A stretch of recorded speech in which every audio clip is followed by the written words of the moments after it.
頭車咧就係零壓嘅，就係保良號，就係河南嘅上邊；二車係零壓嘅就係落河；三車咧就係大熱跌咗落嚟嘅真舉嘅數。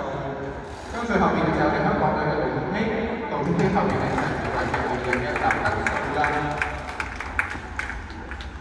咁啊，對香港隊幾有利嘅得住嘅。係啊，我哋見到兩場賽咧，女子都係啦，呢個位置比較好。咁啊，睇下陣間杜實基點樣演繹啦。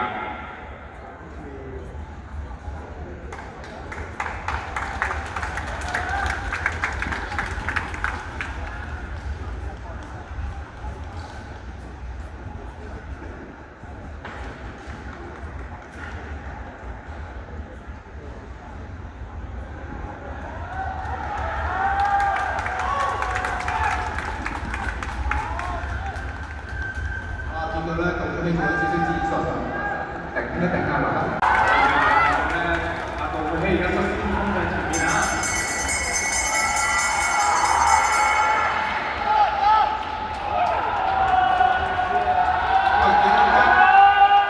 翻嚟咧。